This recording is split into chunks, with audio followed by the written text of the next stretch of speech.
Seré de Rodrigo Verástegui. De niño mi madre decía que yo sería especial, que yo sí sería alguien, que no fuera como ella, cuyo único mérito fue tenerme. Por eso me llamó Gabriel, porque él se lo pidió. Se lo pidió el mismo día que le confesó todo lo que ocurriría conmigo. Supongo que en cualquier cosa que yo hacía, ese pensamiento estaba conmigo. Yo le creía, no tenía por qué mentirme, solo éramos mi madre y yo y nadie más. De sus padres me decía que no servían para nada, que no tenía caso alguno que los conociera, que no eran absolutamente nadie. Sí, nadie. Ese nadie que no le había apoyado ni entendido cuando decidió tenerme. Por eso, ella no deseaba saber nada de ellos. No entendían lo especial que yo había sido desde mi concepción. Jamás lo creyeron. La tacharon de desquiciada. Incluso la negaron. Pero ella sabía, tenía que aguantar eso. Eso y muchas cosas más a cambio de la bendición de tenerme entre sus brazos. Todos, cuando son niños, saben quiénes sus padres, aunque no vivan juntos, aunque estén separados. Pero mi mamá jamás mencionó un nombre. Me decía que no había sido un hombre, sino una fuerza superior. Él me había concebido. Por eso ella siempre supo que yo sería diferente. Cuando estaba en la escuela y contaba esa historia, todos los demás niños me molestaban, se burlaban de mí, incluso me golpeaban. Me inventaban nombres y apodos.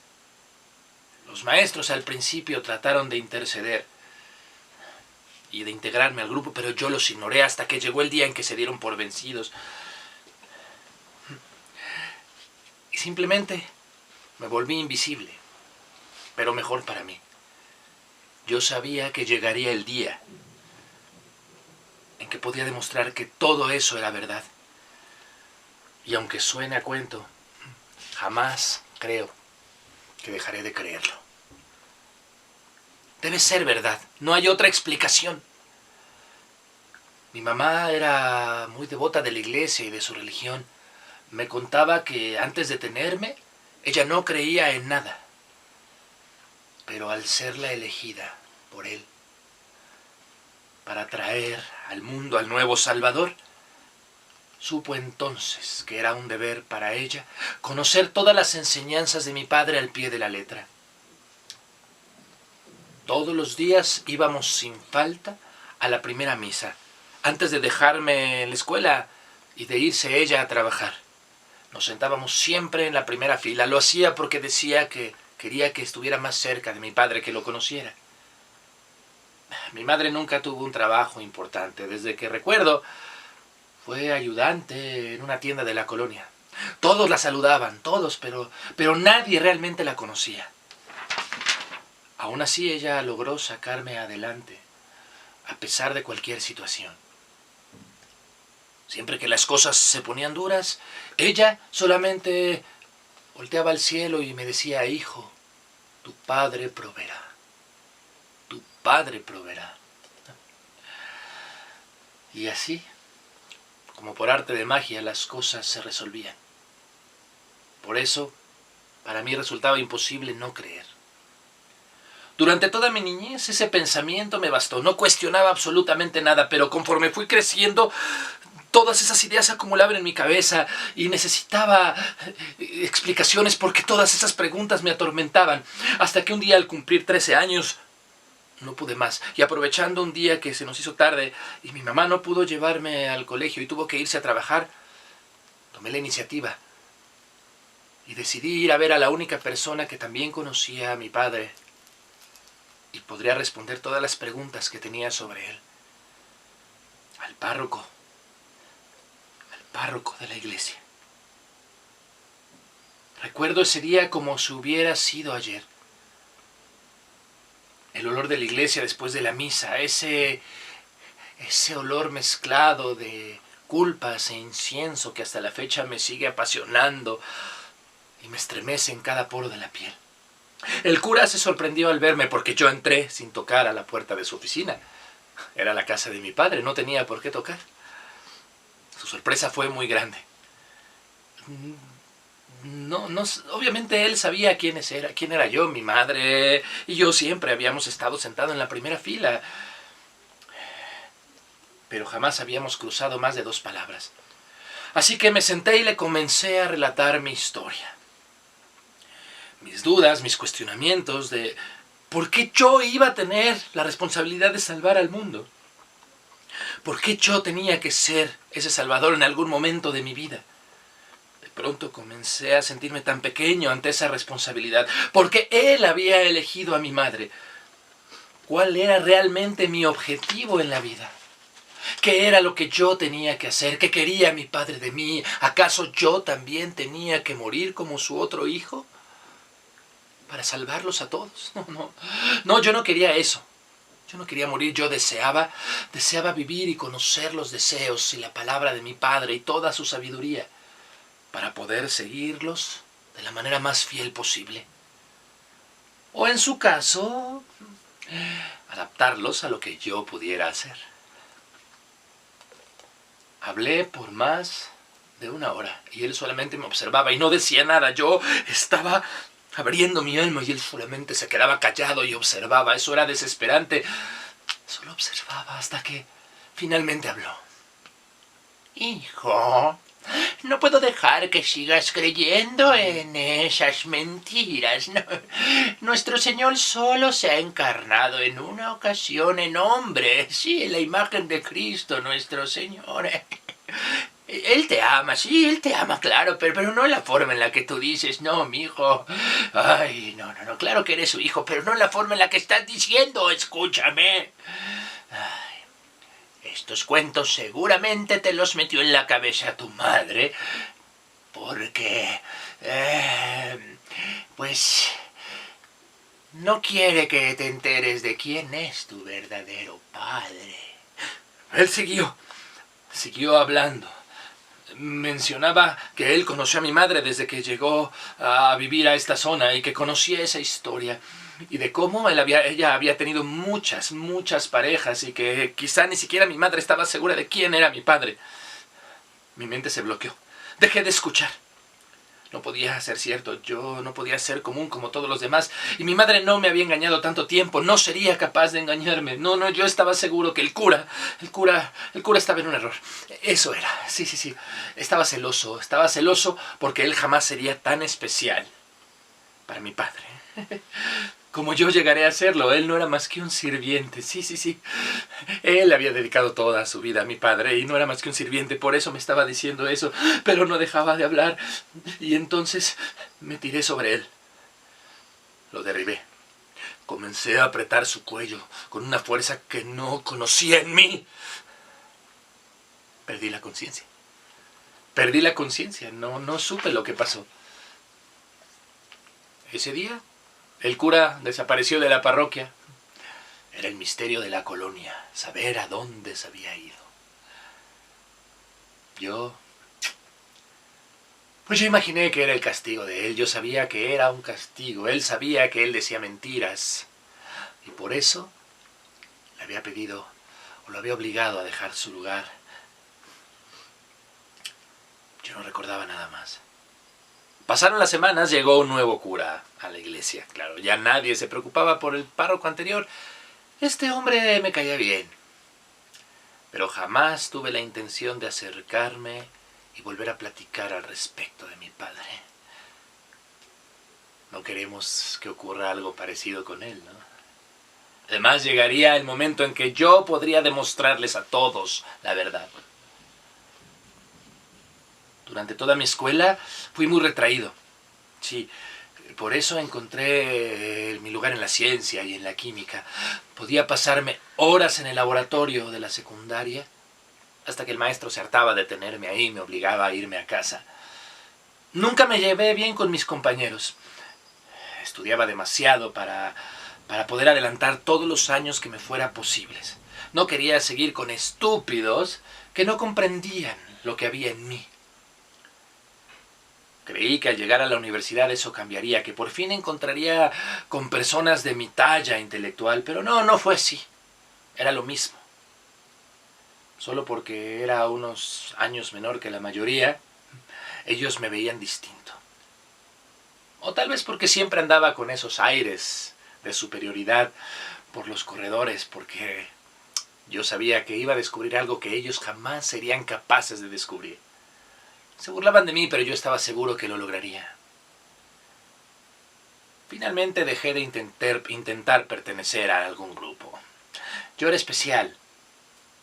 No tenía por qué ser parte del montón. Terminé con honores y continué estudiando todos los grados que se podían. Finalmente, un laboratorio privado me contrató y me dio todo lo que yo siempre había deseado. Un laboratorio propio, solo para mí, para mis investigaciones y para mi soledad. La única condición es que cada cierto tiempo yo les diera un reporte de los avances de lo que había descubierto para justificar a ellos que su inversión había valido la pena. Y así fue este lugar. Sí, este lugar fue el primero donde yo realmente me sentí feliz. No sentía necesidad de aparentar nada. En ocasiones no me iba a casa a dormir. No era necesario, aquí me sentía completo. Mi madre no podía estar más orgullosa de mí. Todo el que podía le hablaba de mí. En mi cumpleaños 27 ella enfermó de gravedad y a los pocos meses desapareció de mi vida. Yo no entendía por qué mi padre sentía esa necesidad de dejarme solo, por qué mi padre me quitaba a mi madre, que era lo único que yo tenía. Pero después, en una epifanía, entendí todo. Comprendí que ella había sufrido ya lo suficiente en este mundo, que ya no le tocaba seguir sufriendo. Y además, mi padre no me llevó a mí con ella porque sabía de mi fortaleza y que yo sería capaz de seguir adelante. Un año después de la muerte de mi madre, un hombre tocó a la puerta de nuestra casa. Fue coincidencia que yo estuviera ahí. Solo había pasado a cambiarme y por algo de provisiones. Yo casi todo el tiempo estaba en el laboratorio. Al verlo reconocí algo de él en mí. Pero seguro era casualidad. Él, un hombre viejo, canoso y descuidado, y además con sobrepeso, no podía hacer nada mío. No. Él se sorprendió al verme. Me pidió hablar con mi madre y le tuve que informar que había muerto. Y entonces comenzó a hablar, y hablar, y hablar. Sus palabras no tenían coherencia alguna. Hablaba y hablaba sin parar de cómo mi madre había sido el amor de su vida y de cómo cuando desapareció él pasó mucho tiempo buscándola, de cómo estaba seguro de que él era mi padre, que quería reencontrarse conmigo y que ya que no había podido volver a mi madre, que le diera una oportunidad, que veía mucho de mi madre en mí y de que quería estar conmigo ahora y no sé qué tantas otras estupideces decía, pero no dejaba de hablar. Me reía en su cara. Qué iluso, mi madre no se fijaría jamás en alguien tan común como él, pero no paraba y me desesperaba que seguía hablando. Mi mente se bloqueó de la misma forma como cuando estaba con aquel sacerdote. Solo que ahora tenía unos años más y podía ser consciente y saber todo lo que estaba pasando. No me quedó otra más que callarlo. A las pocas semanas de la desaparición de ese señor, es que todo ocurrió. Como si él lo hubiera anunciado. Yo siempre supe que el mundo se iría al carajo. Creo que es algo que todos sabemos que va a ocurrir, pero realmente no queremos que ocurra a ciencia cierta. Pero yo sí lo ansiaba, yo lo deseaba. Sabía que era mi momento, donde toda mi vida tendría sentido. Primero, las enfermedades, las plagas, los virus desconocidos para la humanidad, las pandemias. Sí. Después, las potencias mundiales que tratarían de destruirse las unas a las otras. Habíamos estado llenos de señales, pero nadie les había hecho caso. Yo sí me había preparado. Todo el mundo me dijo exagerado, pero yo me preparé para todo esto. Sí, las potencias mundiales destruyéndose unas a otras. Hasta que un loco por fin apretó el botón. Así le llamaron, loco. Así le dijeron, un loco al que se le ocurrió disparar el gatillo. Qué tontos. Creyeron que desapareciendo un país o un par de países no les afectaría al resto del mundo. Luego fueron las bombas, la desesperación, la locura, los pocos sobrevivientes que había. Luego de las grandes pandemias, desaparecían en segundos. Parecía que este exterminio no tenía fin. Como si este virus estuviera dispuesto a acabar con toda la humanidad. A mí no me interesaba. Yo seguía investigando, encerrando en mi laboratorio. A salvo de todo, no sabía lo que buscaba, pero seguía investigando. Finalmente, todo quedó en silencio. Todo paró. Los que quedaban cerca de mí corrieron a intentar salvar a sus familias. ¿Yo qué? Yo no tenía a nadie. Mi madre había muerto, yo estaba solo, así que a mí no me importaba salvar a nadie. De pronto, decidí aprovechar ese silencio sepulcral. Esta soledad me serviría para avanzar más rápido en mis investigaciones. Cuando suponía que al fin no había nadie más que yo en este mundo, ese sentimiento de ser el único, ¿saben?, me agradaba. Pero desgraciadamente no duró mucho tiempo. Porque de repente, un día un grupo de soldados irrumpió a mi laboratorio. Y me ordenaron que los acompañara, que me iban a llevar al único lugar del mundo donde todavía se podía habitar de forma segura. Yo les dije, déjenme en paz, no me lleven a ningún lado, déjenme en paz. Pero no se iban. Y comenzaban a hablar y empezaban a burlarse de mí, igual que mis compañeros de la escuela, a burlarse alrededor de mí, a decirme cosas y apodos raros. Yo no soportaba. Me hacían recordar cómo todos se reían de mí cuando yo era un niño y cuando era más pequeño y no me dejaban ser. Hasta que finalmente se dejaron de reír. Sí. Ay, fue tan relajante ya no escuchar sus risas. Escuchar sus gritos, sus súplicas, mientras yo los destruía uno por uno. Esta vez mi mente no se bloqueó. Fui consciente de cada súplica, de cada hueso roto, de cada llanto, de cómo se les iba la vida por los ojos. ¿Qué? ¿Ellos no debieron meterse conmigo? Les dije que me dejaran en paz y no lo hicieron. Tardé mucho tiempo en limpiar todo. El olor y la satisfacción de saber lo que yo había hecho me animaba, me excitaba. Por supuesto que no dejé que todas sus partes del cuerpo se echaran a perder a la intemperie. No, guardé algunas. Siempre he sido muy previsor y yo sabía que esa carne me podría alimentar por varios meses. Sinceramente, la carne humana no es lo más delicioso que yo he probado. Pero dadas las circunstancias, ¿qué podía hacer? Me las tenía que arreglar, ¿no? Y bueno, ¿quién lo diría? Sirvieron para su propósito, ¿no? Al final el comandante de ese ejército tenía razón. Me salvaron, pero no como ellos querían. Pero me salvaron. Ese mismo día descubrí todo. Comprendí que todo lo que mi mamá había dicho tenía sentido. Yo sería el único ser humano que sobreviviría. Yo sería el importante, el que les daría la esperanza a la humanidad. Luego de todo lo ocurrido. Lo que encontré fue sencillo. Sí. Una composición química que cumplía las mismas funciones que el agua. Sí, el agua, ese elemento por el que se desencadenó la Tercera Guerra. Y ese elemento que había ocasionado tantos problemas. Logré replicarlo de alguna forma en mi laboratorio. Primero para mi supervivencia personal, pero después me di cuenta que podía ser fértil nuevamente a la tierra. Esa tierra a la que habíamos dejado seca.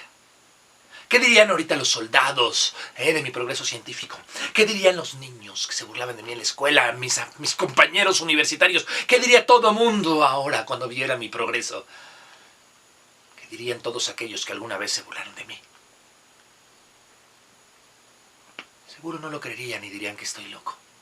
Pero no me importa. Siempre me han creído loco.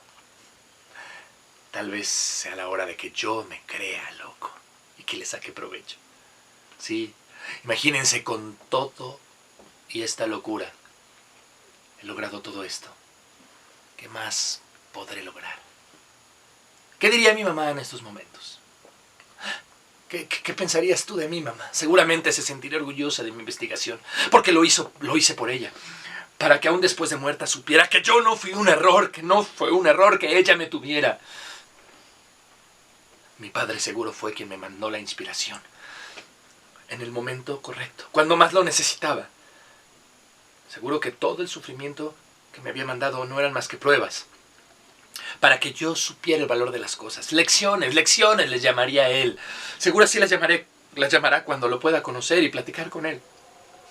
Lecciones para que yo no me diera por vencido, para que me convirtiera en el salvador que soy ahora.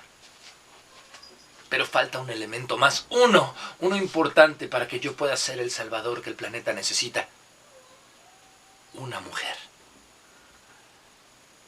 Siempre me interesaron las mujeres. No era yo el cliché del chavo retraído. No me daban miedo, al contrario. Era yo tan arrogante que por eso las ahuyentaba y por eso no se atrevían a acercarse a mí. Ninguna chica se me acercaba. Siempre fui el raro. Durante la pubertad, en una ocasión, intenté convertirme en el chico de los detalles. Sí, a esta chica que me gustaba le llevé chocolates, flores. Me puse frente a la niña que me gustaba, con mis flores en una mano, los chocolates en la otra, y ella solamente me ignoró. Ni siquiera volteó a verme. Vamos, ni siquiera me dio las gracias. Ni siquiera me dio las gracias. Fue entonces que decidí que jamás haría algo por nadie que no me trajera primero beneficio personal. Por supuesto que no lo dejé pasar tan fácil. No crean. Un día que no estaba con sus amiguitas, aproveché y la agarré sola. La jalé y la llevé hasta un rincón oscuro de la escuela y le enseñé lo que iba a hacer con todo el amor que ella no había querido corresponder. Primero intentó gritar, intentó zafarse de mí, me dijo que no le hiciera eso, que le dolía, pero al final dejó de quejarse. Simplemente se dejó. Al final simplemente se dejó. Supongo que le agradaba lo que yo le hacía. Aquella fue mi primera vez y no fue nada maravilloso. Tenía 18 años y ya no podía con las ganas. Ella no le dijo nada a nadie. Supongo que tenía muy claro que había sido su culpa. Tuve una sola novia en mi vida. Sí, creo que realmente me quiso. Ay, no lo sé. No lo sé, yo estaba demasiado ocupado en mis experimentos y descubriendo todo lo que descubrí como para darme ese tiempo de ver si me quería o no. Ana. Se llamaba Ana. Ana. Qué raro escuchar su nombre. Ana. Ay, mi Anita, la que siempre estuvo para mí, la que siempre hacía lo que yo quería hasta que un día se cansó y me dejó ir. Recuerdo perfectamente el día en que la conocí. Yo, como siempre, estaba involucrado en mis estudios y en mis experimentos. No me daba cuenta de que ella me estaba observando hasta que su mirada me hizo voltear. Sus ojos me veían con una admiración que, bueno, pues me desconcentraba. Tenía toda la intención de acercarme a ella, pero me acobardé. Pensaba que ella era un producto de mi imaginación. Tanto tiempo encerrado me estaba haciendo alucinar, pero no. A los pocos minutos ella se acercó a mí. Y lo demás fue historia. Ya nunca nos separamos. Bueno, sí. Sí, nos separamos el día que yo destruí todo lo que ella veía en mí. Mi inteligencia. Seguramente mi inteligencia fue lo primero que le atrajo. Comenzó a seguirme a todas partes de la universidad. Yo trataba de aislarme, pero ella iba atrás de mí. No era como los demás, ¿no? Yo nunca andaba buscando la aprobación de nadie. Yo me iba a lugares apartados, pero de todos modos Ana me seguía. Ella decía... Yo le dije una vez que yo no tenía la más mínima intención de formar una familia, de tener hijos. Se lo dejé muy claro para alejarla. Pero ella volteó y me dijo que ella tampoco quería tener familia, que ella tampoco quería tener hijos, que quería estar conmigo bajo los términos que yo eligiera. Eso me agradaba, ¿eh? Sentir que tenía el control de alguien de una forma tan definitiva, y creo que por eso me aproveché. Duramos años. Todos alrededor de nosotros parecían evolucionar, cambiar, tener hijos, crear familias, casarse. Nosotros no, nosotros seguíamos igual. Yo veía en sus ojos cómo poco a poco comenzaba a pensar en otras cosas que le ilusionaban. Cómo quería convertirse en una más, en una común y corriente. El fin llegó cuando me pidió tener un hijo. Un hijo, no, yo jamás me imaginé como padre. Mi don era mío y no tenía que compartirlo con nadie más. Escuchaba a los otros hablar de la trascendencia, de que tenías que dejar tu legado en alguien más, pero yo no tenía el más mínimo interés en eso. Ella no lo entendió y fue lo que hizo que se terminara de desilusionar de mí. Creo que ella esperó a ver si me cambiara. Quería cambiarme, qué ilusa, qué equivocada estaba. La última noche que estuvimos juntos fue la primera vez que la traté como había tratado a todas las demás. Sí, sin importarme lo que dijera. Al principio se resistió. Me dijo que no me creía capaz de lo que le estaba haciendo, que por qué le estaba haciendo daño. Y dijo todas esas cosas que decían todas. Pero al final terminó cediendo. Al irse no me dijo nada. Pero no era necesario. Su mirada me destrozó. Pero me recuperé. Ella no me merecía. Un par de años después me enteré de que se había casado con alguien más. Alguien que podía ofrecerle todo lo que ella deseaba. Me sentí tan defraudado por ella. O sea, jamás pensé que ella fuera una cualquiera. Tan común. Seguramente ella y su esposo y sus hijos deben estar muertos. O si acaso pasando hambre en algún rincón de esos del mundo donde los militares dicen que la vida es segura. Si tan solo hubiese creído en mí, hoy tendría la oportunidad de ser mi Eva, la primera mujer. La primera mujer después de que el mundo, tal como lo conocemos, hubiera terminado. Pero bueno, la pérdida de ella, por supuesto, se convertiría en la ganancia de alguien más. Y si me voy a dar la oportunidad de elegir, tiene que ser muy bella.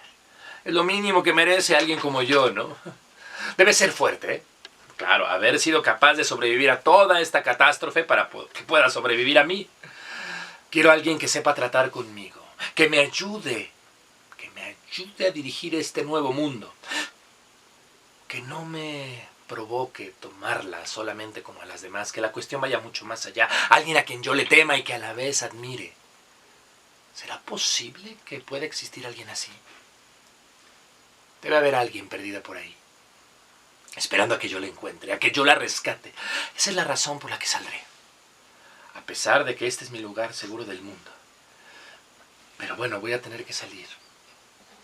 A pesar de que este es el único lugar donde nada atenta contra mí. Pero ella me falta para completar mi destino, el que siempre supe que tendría. Guardé algunos libros para que cuando mi padre decida que es el momento de tener hijos, ellos puedan conocer cómo era el mundo antes de que los demás lo echaran a perder. Les servirá de historia para saber qué es lo que no se tiene que hacer.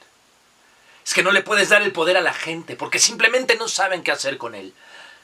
Siempre hay alguien más sabio y es a ese más sabio, a ese Mesías, al que deben seguir. Ese es el que debe ser seguido por los demás. Cuando yo me convierta en el nuevo Adán, y conste que solo lo haré porque es algo que debe hacerse y no porque realmente me importe. Pero cuando ese día llegue, mis hijos y los hijos de mis hijos acatarán mis órdenes. Soy el que instaurará las nuevas reglas. Porque soy el único que sabe qué errores se cometieron. Es la única forma que el mundo puede continuar. Deberemos encontrar ese lugar que los soldados dicen que existe, ese que nombraron, en el que se supone que estamos seguros. Si es que existe, y si no, crearemos un mundo nuevo. Uno que sea sustentable, donde los recursos puedan estarse regenerando, donde la población no se multiplique más de lo debido. Sí, esa será mi primera orden. Voy a controlar los nacimientos. Mejor aún, voy a controlar con quién se empareja cada quien. Sin amor, ¿eh? No, nada de eso. Solo voy a unir a los humanos sobrevivientes con la única intención de que se procreen y que se mantengan los mejores especímenes. Solo para hacer posible la reproducción. El amor, no. Por esa estupidez se tuvieron tantos problemas y tantas guerras en el antiguo mundo. Así que ese sentimiento, amar a alguien, eso ya no será posible. Todos tendrán una razón, un objetivo, un trabajo que cumplir y que aportar al colectivo. No queremos seres que no sirvan para nada. No. Esa fue una de las razones por las que el mundo anterior se vino abajo. Por estar manteniendo a tanto inútil y bueno para nada y después ponerlos a gobernar. No. En este nuevo mundo no será así. Si no tienes una razón de existir, pues no debes de vivir. Así de sencillo. Tendremos que matarte. ¿Qué? No es algo inhumano, se trata solo de sentido común. Tanta gente que yo conocí que no servía para nada, y aún así se les dejaba vivir, pero eso no va a suceder en este nuevo mundo. Nos volveremos una unidad. Sí, todos marcharemos bajo el mismo ritmo, bajo las mismas reglas y bajo solamente el latir de un corazón, el mío. No puede ser de nadie más. Es la única forma de que este mundo tenga esperanza. Así es. Sí, van a decir que decir esto de que es mi mundo es egocéntrico, pero ¿saben? No puede ser de nadie más, yo lo merezco. Yo fui el que hice toda esta investigación, yo fui el que con mis inventos salvé a la humanidad. Así que yo fui el que más sufrí y además, por si bastaran más razones, soy el hijo de él. ¿Hace falta otro motivo? Seguramente él tiene otra misión, otra tarea para mí. Me pregunto, ¿qué podrá ser? Tal vez, sí, la inmortalidad. Sí, la inmortalidad, la que su otro hijo no logró. Sí, yo voy a poder hacer que la raza humana siga adelante. Y superar a la muerte no debe ser tan difícil. Podré con eso y más. Y así me volveré en el todo de todos, el único que siempre estará. Seré la razón por la cual están vivos y por la cual todo continuó. Sí, eso voy a hacer. Ya lo puedo imaginar, ya lo puedo sentir. Ese será mi momento, el que siempre he soñado, el que supe toda la vida que llegaría, el que nadie creyó que sucedería, en el que yo me convertiré en el futuro de todos y a todos no les quedará de otra, en el que yo seré y nadie pueda refutarme nada.